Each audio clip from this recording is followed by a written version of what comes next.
All right, now I'm really excited to welcome back to this podcast an up-and-coming capper who hasn't slowed down since football season, and our very own Mr. Michael Fordham from the oddsbreakers.com. You can follow him on Twitter at Fordham Gambling. Michael, I've been meaning to ask you, man, what's it like sharing a last name with a team in the Atlantic 10 Conference? It's definitely not ideal, especially with that conference this year. It's definitely a lot of mediocrity there. But yeah, Kiev, I appreciate you having me on. Yeah, no problem. That's kind of funny. It's like the Fordham, but why couldn't it be Duke or something, right? Last name Duke or yeah. I mean, it happens to I be get asked Fordham, all the which is time if I have any affiliation with Fordham. I always have to say no, thank God. you wouldn't believe how many times people ask Kiev if I'm from Russia. Yeah, it blows my mind. It's like that's like being named Chicago from Illinois. Hey Chicago. Seriously, it's like think a little bit. Now the real reason. I have a fake reason and a real reason. The real reason is real boring, so I tell people the fake one why I was named Kiev. But anyways, we got a lot of college basketball to talk about here, man. And you know what? I was just ranting a little bit. I was talking about which teams are overrated, I guess. And then I just got into, I'm gonna name my top three teams. And I didn't even mean teams, I mean conferences is what I should say. I said that the Mountain West is a little bit overrated right now, in my opinion.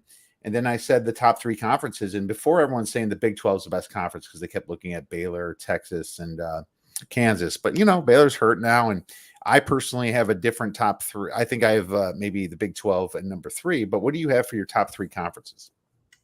I think it's obviously the SEC, Big 12, and Big 10. I think there's a lot of debate over what order you could put them in. Personally, I'm a Texas fan, so I watch a lot of Big 12 basketball. I wouldn't say it's necessarily the best conference, but in my opinion, it's definitely the deepest conference. I mean, there's not an easy game in that conference. I mean, I think probably West Virginia's last in the conference, or Iowa State, and then those are two teams that can go and beat anybody. So, whereas in the SEC, you've got Missouri, Georgia, Ole Miss, some pretty bad teams. I don't know. Florida. I also like the Big Ten as well. You got some of those top teams like Purdue. I mean, I think you could obviously argue for any of them. I would say, though, Big 12 is the deepest. And then I think with the SEC, even with those teams like Missouri and Georgia, we've seen them take Auburn, Alabama, some of those top teams down to the wire. So, yeah. You can flip-flop the Big 10 and Big 12 for me. I'm going to go Big 10 too, just because in the top 20, you got a few Big 10 teams, as in your Illinois, Purdue, Ohio State, Iowa, and I guess this is from a Ken Pom perspective, but a lot of people go by this, and it's an efficiency one. It's better than the AP, right? So, top 25. But I have no disagreement with you. The SEC is the number one. Just the way Kentucky handled Kansas, and look at what Auburn's been doing all year. Look at how Alabama beat Gonzaga, right? I mean, the SEC is very, very legit this year. It's hard for me to say that, but they are. Of course, you got Georgia on the very bottom, though. It's like you got Georgia, Ole Miss, South Carolina, some really stinky teams, and you can't really say that A&M is a guaranteed in, or Missouri's definitely out for sure. But what I will say about the Big 12 is that they do have less teams, but there isn't one that's an easy out. So I agree with you there. I think that even your TCUs and Kansas States are pretty good, Very good. Yeah. Yeah. There's not one team in the Big 12 that's under 64th on Ken Pom, and that's West Virginia. So that's a great point. I mean, for what you got. I think what's so interesting about the Big 12 this year is they're all kind of styled the same as well. A lot of really good defense in that conference, which yields a lot of lower scoring games. And you can argue that the offenses aren't as good, but it really makes for some fun watches. And especially earlier in the season, I was having a lot of success betting the unders, but now we're seeing a lot of these totals like in the 120s. It's just fun to see teams that are styled the same just kind of go at it. Yeah, totally. It is. And they kind of just lynch each other. And I've been dealing with that as a Big Ten fan for a long time, Right. It's like Baylor gets hurt, and then Texas Tech beats them. Thank goodness we were on Tech last night. And it's just, they kind of cannibalize each other. And that's what's always happened. And then you look at a team like Gonzaga, everyone's going to put Gonzaga as the number one overall seed. Well, I'll tell you what. Yeah, they beat UCLA, which is just proved to be okay. They beat Texas really early, and that was at home. But they Mhm. have that loss to Duke and lost to Alabama, right? Right. Nice Texas Tech win, but still, if you're looking at this team playing an SEC conference, an ACC, or a Big 12, they have 5 losses, not 2, right? So it's Probably. like Yeah. it's kind of like you're going to give them the number 1 seed because of that, and then they get inflated on the efficiency things because they're blowing up the tomato cans, and that's what they know to do. They're like, hey, if we blow these guys out, we're going to move up on the efficiency ratings, and we're going to put us a number 1 seed. Well, in my opinion, I think they might be a number 1 seed, but I don't think they're the first overall in. Just my little rant real quick about Gonzaga, but otherwise, let's get into it, man.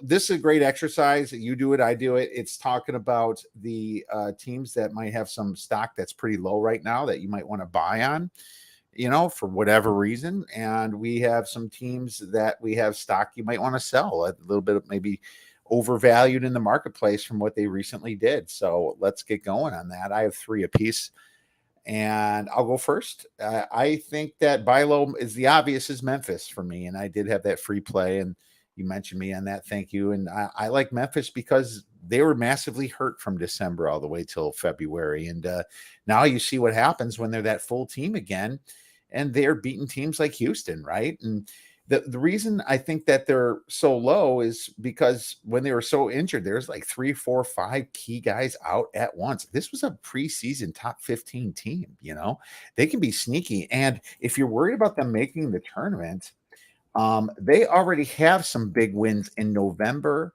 and a little bit in December against Alabama and Virginia Tech. Virginia Tech's the number 2 team in the ACC right now, right? And they have, of course, the big Houston win, and then they took care of their conference when they started getting better. They beat St. Louis. Beating Houston definitely christened them. I think they're in no matter what. 15-8. They might lose that last game against Houston, but so what? I mean, I think they're a buy-on team right now.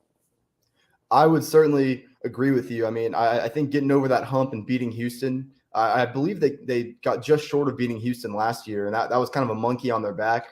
It's just funny to think how quickly things change. It was just a few weeks ago where Penny Hardaway was getting all that heat in that post-game press conference, just kind of making a ton of excuses. Well, it turns out he was kind of right. They've gotten all their guys back healthy. They lost Amani Bates, who's the 17-year-old freshman. That's kind of a addition by subtraction move. They put a lot better without him. I certainly agree with you. I think Memphis is definitely getting hot at the right time. All right. Well, why don't you give us one? As far as a team that I'm buying on, I really like this Wake Forest team.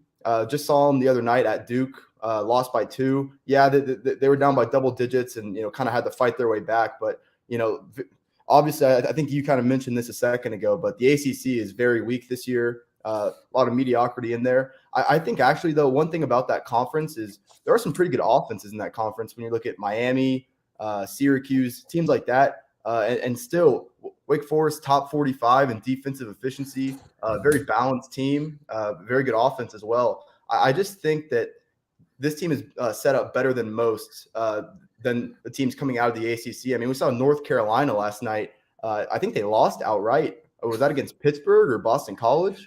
Oh, it was disgusting. Yeah. Just absolutely putrid loss at home against Pittsburgh. And this was like a 17-8, 20-point spread. It was big. Yeah, it was huge. I think they were down like 20 at halftime too. It's just and that was coming off the heels of that blowout win against Florida State too. So I think Wake Forest is a pretty reliable team. I think they're well balanced. I think this is a team that could make a push trying to get into the second weekend in March. Yeah, for sure. Love Wake Forest. Great one right there. And that loss against Miami is not a terrible loss. They fought back hard in that game. And against Duke, yeah, they really fought back hard again.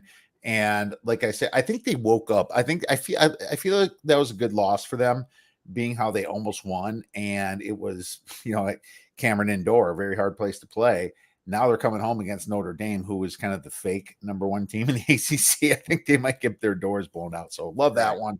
I'm going to move to another one. St. John's I like, and I think they're very under the radar. They're a little bit injured too with Champagne and a couple other guys here.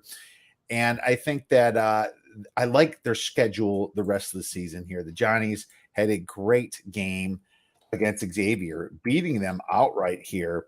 And a lot of people weren't sure if what's his face was going to play. I think Ashton's his Posh name. Alexander. Posh Alexander. Good. Yeah, thank you. So a lot of people weren't sure, and he's been playing great. The guard there. And so I like who they're playing here. Butler coming up here at home. That's going to be a single digit spread. They can possibly put one on Butler. Then they have Creighton at home, and Creighton is a little not what they really should be. They've last 2 wins against Georgetown and Butler. Creighton's a little bit overrated in my opinion. And then they have DePaul.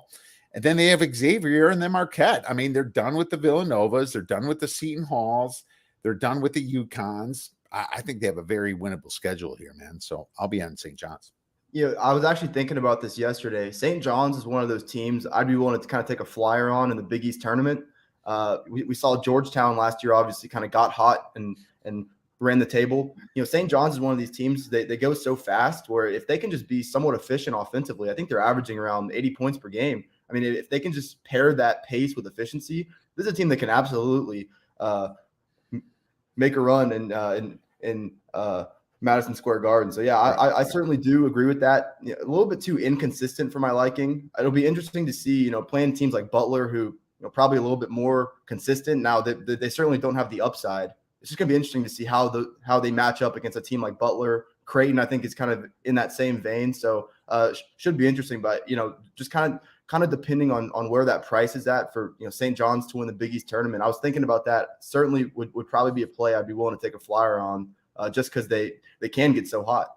Right. Well, we'll be shopping for those in the Big East. I'm definitely not going to take a favorite. I don't think I'm going to touch a Villanova the way they look. They can be really good and they can be bad too. Right. Let's get another one. Any other buy low teams or sell high? I really like this Arkansas team right now. I think they're projected as a 6 seed. I just think this team is really balanced as well. And that's kind of teams that I'm looking for as we head into this final month of the season. I think Arkansas is really underrated on the defensive end of the floor. I believe they're top 20 in defensive efficiency. Listen, they don't shoot the three as well as I think most people would probably expect, but unlike a team like Alabama who doesn't adjust to that, I think both of those teams shooting around 31% from deep this year. But, I think Eric Musselman has done a really good job kind of adjusting to that. They find different ways to score. I think this is a team that's won 10 out of their last 11 games. It was obviously well publicized that they had a really bad stretch there. I think they lost to Hofstra, lost by double digits to Mississippi State, lost to Texas A&M. But this is certainly a team that's playing really good basketball here at the right time. Their only loss here recently, lost by 1 at Alabama, tough place to play. I think this Arkansas team has I think they made the second weekend last year as well. So I think here over the last month, I'm going to certainly be keeping my eyes on the Razorbacks. Yeah, for sure. They do have it tough. Tennessee coming up, then Kentucky, LSU, Florida's meh. But yeah, then they have Tennessee twice. So yeah, I mean, definitely as a dog, I love Arkansas. And I'll tell you this, that run, I think they're a little banged up that run too. And sometimes these catch some people, then they get hot. That's why we love to get on some of these teams. I mean, you can't help it if you shoot a team that's lights out, like when Virginia lost in the first game of the tournament, they played Baltimore, Maryland, and they couldn't miss. It just happens. When Buffalo beat Arizona in the tournament, couldn't miss. It's like, what are you going to do? They can't miss. You can't. It's hard to win those games. I'm going to go with Vanderbilt. They have some winnable games here left on their schedule, and I know that they're not quite as under the radar as they were maybe a week ago here, but I'm just looking at their schedule. I think they got through the most of the gauntlet in the SEC because they play their Arkansas, they play their Tennessees, they play their LSUs, they play the Kentuckys, and now they just have Texas A&M, Bama at home, both those games at home, Mississippi State away, very possible win, Florida, who's been banged up all year, at home, and then Ole Miss at the end. So I like Vandy. I do too. I was actually on them twice this past week. I think they played Missouri at home. I had them in like a little money line parlay. They ended up winning that game. I also took the points with them when they traveled to Knoxville this past Saturday. I totally agree with you. This is another team that's pretty underrated defensively. The only question for them is, their offense kind of lives and dies by Scottie Pippen Jr. But when he's on, I think they can compete with really anybody in that conference. So I would certainly agree. They're a team that's trending at the right time. Should make some noise here towards the end of the season. Well, let's just hope Scottie Pippen doesn't write any more books coming up here. Let's move to sell high, man. I have one I'm going to sell high on here, and it's, believe it or not, Rutgers. A great home team, and they actually did beat Wisconsin on the road, and I'm going to give them credit for that, but I will say that Wisconsin sucked that game. They couldn't hit nothing. One of those games that, they probably should have beat Wisconsin by a lot more than they actually did. Wisconsin was sneaking up and down the court. But they got their big win against Illinois here, and they're probably in now. Great. And they're probably in. Now they're playing a big Purdue team, and that's one we're going to talk about. But I think this is going to be a sell high team for Rutgers. They're a team that, is so good at home, but unlucky for them, Big Ten tournaments not played at the rack. Certainly the NCAA tournaments not played at the rack. I mean, they haven't really proven that they can win away from home. I mean, like you said, we'll talk about them here in a second, but I mean, they've been unbelievable at home. They have some sort of magic there. It'll be interesting to see if that travels as they get towards the postseason. Well, I'll tell you this. I lost on them last year in Madison Square Garden, and they stunk. And that's like in their backyard. And so I'm like, first of all, this is the lightest travel spot you got. You're probably going to have the most fans you can on a neutral court in Madison Square Garden. You do this? Oh, my God. So that's still stuck in my mind, but they still have the main guys there and their coach. I'm going to go with Furman as a sell high team. Number 70 in KenPom still.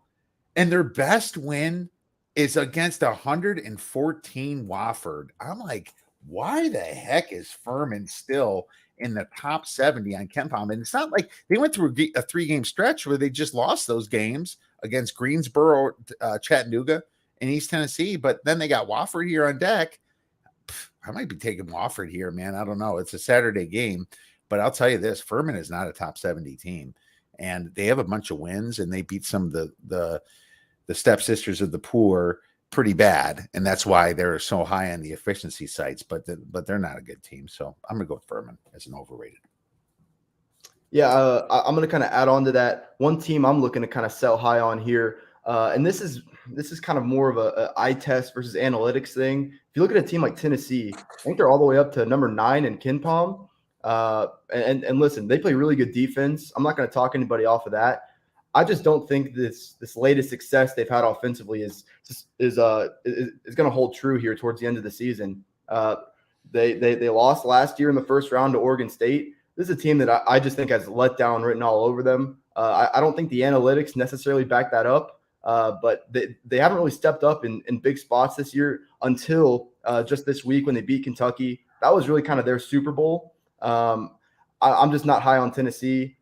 Maybe it's just a personal thing. I know it kind of goes against the analytics, but I think this Vols team is going to get bounced in the first weekend this year. Rick Barnes is a terrible ATS coach at the end of the season. I don't disagree with you at all. Maybe that's a preview to one of the games that you picked here, Arkansas against Tennessee. So that's interesting. And I had Tennessee written down as a sell high as well. But let's get into some of these games then, Michael. Friday, I picked one, and I picked Missouri versus Mississippi State -11. The total is 137. I picked this game pretty much for the reason that there's not a lot going on Friday night. I do think the Johnnies play on Friday, but it's a tricky spot for them after the big Xavier win. So I'm not sure if I'm going to have a direction on that. Obviously, everything's line dependent, but I'm going to predict this line Mississippi State -11-ish. Total is 137. Both these teams very pathetic in the SEC, but what can you do? Look how strong the SEC is at the top 70 of their teams. But what I'm going to say is Missouri has tended to kind of give up in some spots this year. And now that they're sitting there at 10-15, they're done. I mean, they're not making the tournament. So any team that's in a position where they're not going to make the tournament, especially when it comes to the Power Five, they tend to kind of quit a little bit earlier than some of the other teams. On the other hand, Mississippi State might think that they're a bubble team still, and they're not really, but they're 14-11, and they might think that. And I think you're going to see some more effort from them. Now, both teams play pretty slow, ranking 10th and 12th in SEC tempo. Both are in the bottom 90 in tempo in all of Division I basketball. So I think you're going to see some defense here either way. And maybe Mississippi State doesn't cover this, but there's a chance that Missouri doesn't put up anything at all. I think that this could be an underplay for me. I don't know if you looked at this one. Yeah. I mean, I actually kind of question whether Mississippi State's going to bring their level of effort here. I mean, just a few weeks ago, they were squarely on the bubble. They've unfortunately they've lost their last 4 games. Tough stretch of games. I mean, at Arkansas, Tennessee, at LSU, at Alabama. But like you said, this is a team that's not on the bubble anymore. And so this is, coming back home, kind of an uninspiring game against Missouri. And listen, this is a Tigers team that's kind of been feisty as of late. I mean, they've beaten Ole Miss, won at A&M, just a 1-point loss to Auburn. As I handicap this game, I think there's so much motivation involved on both sides, kind of as you mentioned. It's not really a game I'm probably going to play. If Mississippi State does bring the effort, should be able to win this game by double digits, but probably not going to make my card here. Yep. So I look at the under here, but I could see a couple things happen. I think their Alabama win and Arkansas earlier win makes them think that they're probably, being 3 games above 500, have a shot here, but they're more NIT destined for me. Right. Or CIT, even in my opinion. Who knows? Who knows where they're going to place them? But let's move. Do you have anything for Friday, or you want to get into Saturday? I didn't prep anything else for Friday, so I know we got a big card Saturday. Let's get into that. All right. Why don't you go first? Then why don't you pick a game for Saturday? Man, I'm gonna look at this Alabama-Kentucky game. I think we were both on the over in this game the last time these two teams met up, and it went probably 40 or 50 points under. I think Alabama, and I kind of mentioned this earlier, they're such a tough team because they take so many threes. I think they're top 10 in all of college basketball in threes attempted per game, but they're only shooting 31% from beyond the arc. So it's just a tough team. I think very high variance team. Like you said, we've seen them step up in competition well. I mean, beat Gonzaga. They've had a lot of big wins this year, but just not really a team I'm willing to trust here on the road. It's going to be interesting to see how Kentucky responds off that Tennessee loss. I think John Calipari and this Kentucky team has certainly earned the benefit of the doubt for me. I think this is a team that could certainly make the Final Four this year. It's going to be interesting to see Ty Washington's status. He's obviously probably Kentucky's best player. He's kind of been on and off the injury report this year. Played only 12 minutes in that Tennessee game. His status is really not certain for this one. I probably have to lean Kentucky in this one, though. They've already beaten Alabama once. It is hard to beat same team, especially that kind of on the same level twice in the same season. But I just think this Alabama team is a little bit too volatile for my liking. And then as far as the over, it's just so like I said, I mean, I was having a lot of success on these Alabama overs, but this is a team that can go ice cold from 3, and then you're just kind of dead. So I'd probably lean the Wildcats in this one. And it's -10. I wrote -10 is probably going to be the spread. Total 153 is kind of what I was thinking, which is high. And I was on the over last game. I think we both were actually. Yep. And it was we got burned. And it was bad, and it was because of Kentucky's defense, really. And it was just it was so sloppy. Bama shot 3 of 30 from 3, so that doesn't help either. Yeah, fast break turnover turned into another fast break turnover that turned into the other fast break turnover. It was just like, man, pace was definitely there. The pace was 74 possessions, and going to only 121. That was pathetic. But it was based on their defense, and now you're going to get another high total, and it made me scratch my head. It was one of those like, I was on the wrong side of it. I should have respected Kentucky's defense more. The thing about Kentucky is Calipari didn't try to slow down the game that much. So I am a little bit concerned here, but the spreads tells me also, if it's really going to be 10 points, that Kentucky really could take them out of their rhythm. And if that's the case, Kentucky will slow it down and play their game. You see some of the defensive teams will have success against the faster offensive teams by just slowing the game down. I think Calipari might do that. But I'm just going to give you a lean to the under unless I really know what's going on here. I have one more thing to add on this game. I think Alabama, and we kind of touched on this with our analysis of Rutgers, team that's very good at home.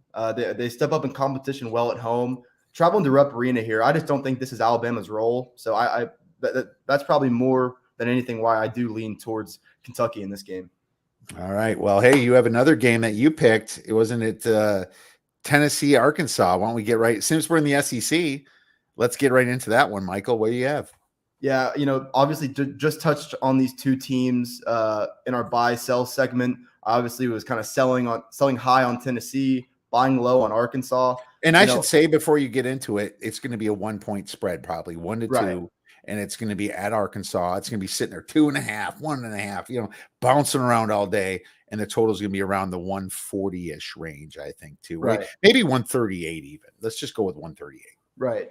So with that said, whoever you're betting on, I don't think the number is really going to matter here. If you're taking Tennessee, you're expecting them to win. Same thing for Arkansas. I mean, I'd certainly lean Arkansas in this game. It's going to be interesting, in my opinion, to see how the odds makers price Tennessee after that big win against Kentucky. Should be interesting. I also somewhat lean towards the under. I just kind of talked about how I didn't think Tennessee's offensive success was necessarily sustainable. Arkansas is obviously a top 20 defense. The only thing that might keep me off of that under is just Razorbacks go with quite a bit of pace. I think they're 22nd in tempo this year. So I think my better look would certainly probably be towards the Razorback side at home. Certainly a spot they've been good in this season. Well, I will be betting Arkansas Right. at home. I don't care what the spread is. Obviously, it's 3.5. I'm going to be pissed. I mean, I just can't see how a Tennessee team who's ranks 341st in consistency and 336 on Haslametrics as an away team is going to beat Arkansas here, especially coming off a Kentucky win. This is a big letdown spot for Tennessee, and I don't think Rick Barnes can put the motivation into his team well in these situations. Arkansas, like you said, really up and coming again after they kind of faltered throughout the season. Arkansas's got a chip on their shoulder for sure. I think that Arkansas does play I guess you'd say a faster pace, and Tennessee's kind of in the middle here. I would say 169th right. in the nation here, but just being with Arkansas on their home court here, I like how they match up a little bit against Tennessee as well. Tennessee they shoot a ton of threes. They rank 85th in the nation in the amount of 3 points attempted. And so, that's what they would have to do to get going. But that's also part of the reason why they're missing and being a bad team away. Now, when they played Texas, that was one of our biggest beats because they were up by 15 points. Texas was up by 15 points, and then Texas just choked and let them get back in the game, and they won by 1. They were up by 15 in the last 3 minutes of the game. It was turnover after turnover. It was ridiculous, and I do give Tennessee credit for doing that. But the fact that you were down by 15 in this, I think that it shows that this was more of a choke on Texas, and this away stat should be even more obvious to fade Tennessee, in my opinion. And totally agree. And just everything about Arkansas, I think they're primed to win this game, and this is how it is. The home teams eat the away teams, and I'm going to go with them. What other games you got? One other. I know we touched on the Atlantic 10 kind of earlier. I wanted to kind of talk about the St. Louis at Davidson game. Listen, Davidson 21-4 on the season, but they're barely skating by most of these conference games. And I kind of mentioned this earlier. The A10 is not really good this year. I mean, they're beating teams like George Washington by 5, LaSalle by 8. Average margin of victory since January 8th, less than 5 points per game. So while Davidson does have that 21-4 record, is certainly one of the better teams in the A10. I think St. Louis is actually worth a look here. Unfortunately for the Billikens, got swept by St. Bonaventure this past week. That was certainly unfortunate, but the St. Louis team is very balanced. 46th in offensive efficiency, 68th in defensive efficiency.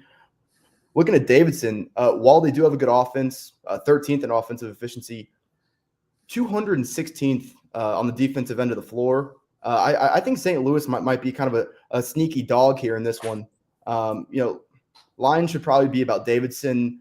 I don't know. St. Louis actually by KenPom is actually 16 spots ahead of Davidson it's just going to be interesting to see in kind of a lower level conference how much home court advantage the odds makers give Davidson here. But I think this is certainly a game that St. Louis could go in and win. Both teams are pretty consistent. Davidson's momentum is terrible right now. They've been losing against the spread recently. Only ranking 351st in momentum. Neither team is good away. Like St. Louis isn't ranked high away, and Davidson's not ranked that well at home.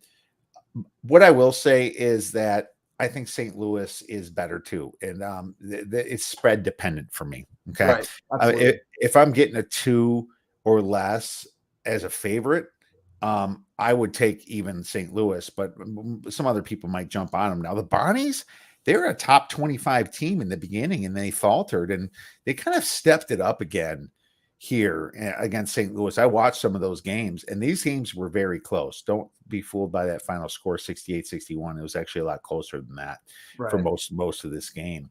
So I think they, felt they're feeling that loss. They're probably going to want to put one on someone else in their division here in Davidson. And, the thing about Davidson, they got the VCU win, and they beat a lot of other teams. They did beat Alabama. That's where their kind of big win came from. But let's not forget they lost to New Mexico State way back, and they also lost to VCU at home, and they still have to play Dayton coming up in a little while too. So it's not like they've had that tough of a schedule. Let's move into a Sunday game, and then we'll kind of get on just a couple quick hitters, and I'll throw them out there. Nothing that we prep for, but I'd like to, just try to talk about as many games as possible for our audience. I like the Rutgers versus Purdue game here, and I think I might have given you guys a little wink too about my fade on Rutgers. This spread shows 9 on KenPom, but I'll be damned if this thing's going to be 9 with how bad Purdue's been playing lately. I mean, they pushed pretty much against Northwestern last night, and I was on Northwestern at +6. I pushed, but Rutgers just tearing through teams, and that, like I said, that Wisconsin win was a little bit fraudulent. Illinois also couldn't hit the broadside of a barn either last night if they were 10 feet away. I mean, they just played terrible, but Rutgers, yeah, they deserve what they're getting. They're playing really well. I always like to be on Rutgers, but Purdue is in a revenge spot here. Purdue's loss early in the season that really has stopped them from being a top 2, top 3 KenPom team was that Rutgers loss, and they probably remember it. The funny thing about the Big Ten is, they play those 2 early games, and then they get into the season. That gives you more time to just chew your teeth on a loss, and that's what I think that Purdue did a little bit here. Purdue, terrible showing against Maryland, terrible against Michigan away.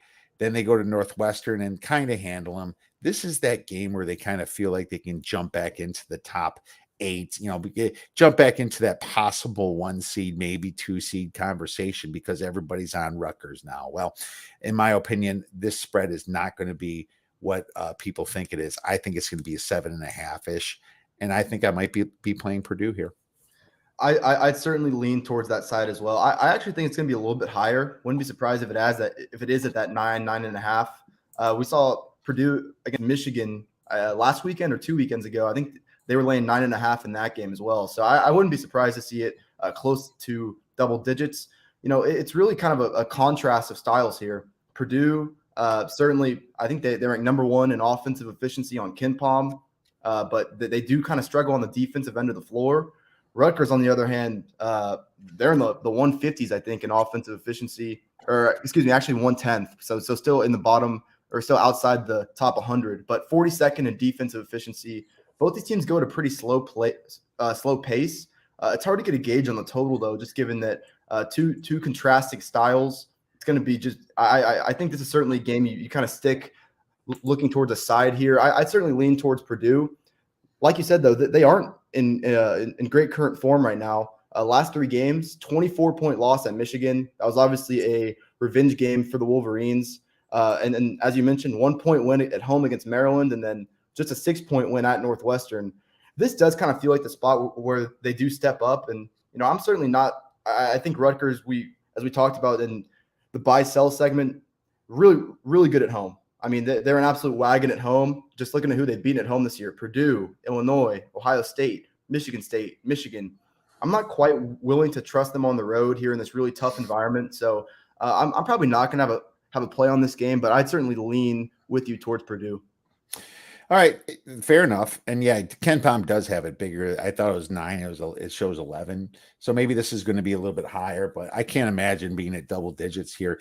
The interesting about these two teams, Rutgers and Purdue, both rank very low in consistency.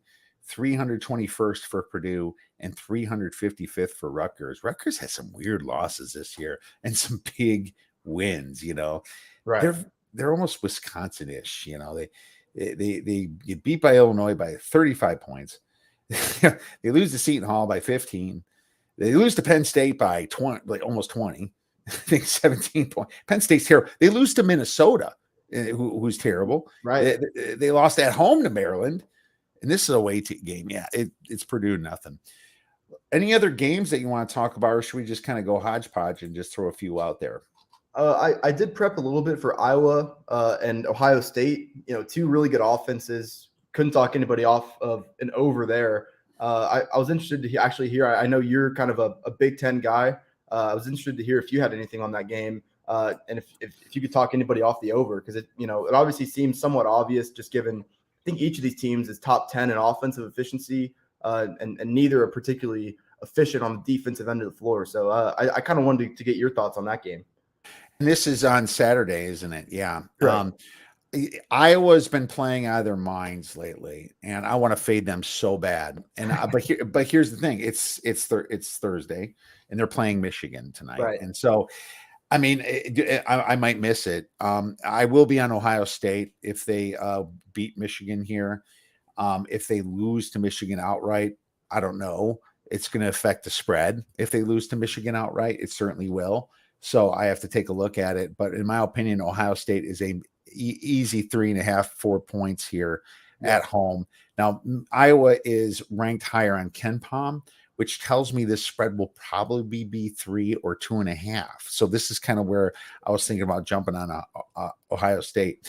So Iowa, obviously has, Keegan Murray there, and he's, top kid, sophomore, coming in, but he can be pretty soft in my opinion, and he tries to step back and just takes the easy 3 a lot, and hell, he's hitting a ton of them. And Jordan Bohannon, obviously great 3-point shooter there, but if these guys are cold, this team gets smoked in my opinion. Right. And that's the big question. They are one of the fastest teams in the nation. Iowa number 6 in pace in all the nation, and of course number 1 in the Big Ten, only 15.2 average seconds per possession. Now Michigan plays with the other teams. Ohio State kind of plays with the other teams. Michigan actually does too, but Ohio State will pick up the pace sometimes if they have to. For example, when they played Purdue, this thing was in the upper 60s of possessions, but they also just couldn't stop. They couldn't miss, right?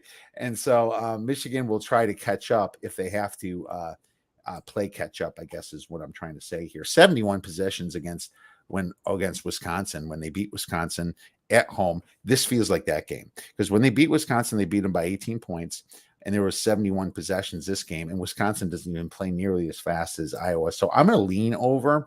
It's going to be a big over. That's my problem. It's going to be probably 153, 155. I noticed just looking at trends, betting trends, the unders are hammered at about a little bit overnight on the overnight lines, and then they get hammered again a couple times during the morning, and then about noon is where you get your lower total, and then it starts creeping up again. That's what I've been noticing in a lot of basketball, actually, especially in the Big Ten. So if you do like the over, I would either get it super early, either get it right in the morning after it gets hammered once, and then it goes back up, and then it's going to creep down again, maybe closer to the noontime Eastern time to do that. But what are your thoughts on it? Yeah, I mean, I was certainly leaning Ohio State. Their defense has actually been a lot more trustworthy as of late. I think they've won three out of their last 4, 2 blowout wins at home, just a 2-point loss at Rutgers. Like we said, it's one of the toughest places to play for anybody here in the Big Ten.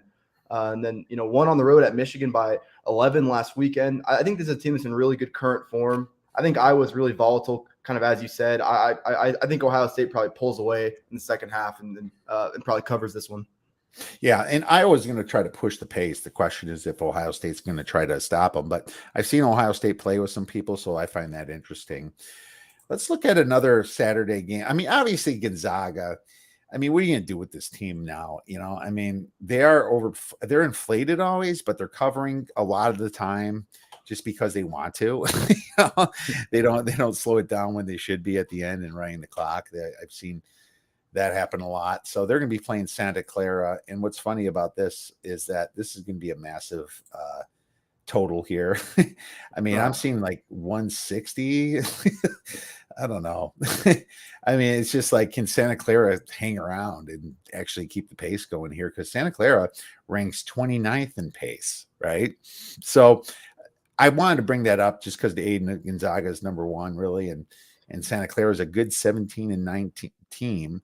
But, you know, there's going to be people looking at the over here. And I'm not saying I'm going to go bet the under, but, man, this thing's going to be high.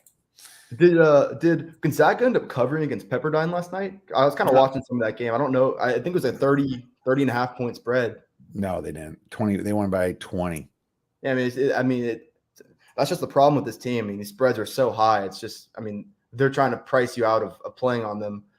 Yeah, I don't really have an opinion on this game yet, but I don't really want to be betting against Gonzaga, against anybody really. Yeah, me either. And it's going to be a 20-point spread, 21. Gonzaga's at home. And Ken Pom has it 165. Jesus. It's not going to be 165, but it's going to be 160 for sure. You know, that's where I think this is. Problem with playing totals that high is, you know, both teams kind of have to bring it. I think maybe the safer play, I think it's going to be way too high, but just in general, maybe playing Gonzaga team total overs, if you do think they'll have some success. You know, problem with playing an over at like 165 is, you know, both teams have got to be really efficient. Both teams have got to bring it. And sometimes we just don't always get that. You're going to get the pace from Santa Clara, but you're not going to necessarily get the shots. And maybe Gonzaga does slow it down in the last 2 minutes, right? It's their choice whether your over hits or not. Yeah, exactly. They're going to say, we're going to tell you if your over hits. No, I agree. This is probably a good spot to look at the team total here for Gonzaga. And that's what I was kind of doing last year a little bit too, taking team total and Gonzaga over. You know, Arizona versus Oregon. I mean, Oregon, I'm not betting against Arizona. I think Arizona is the best team in the Pac-12 easily. And, you know, don't want to mess with them really. And, you know, they're really tall and really fast. They play a little sloppy sometimes, and Oregon needs this win more than they do. That's for sure. But absolutely. Yeah. I think they're right on that last four in, first four out side. This would put them squarely in the tournament field. Just because they have to win, though, doesn't mean they're going to. Right. Kansas at West Virginia is interesting. It's only going to be like a 7-point spread, and West Virginia stinks kind of, but horrible current form.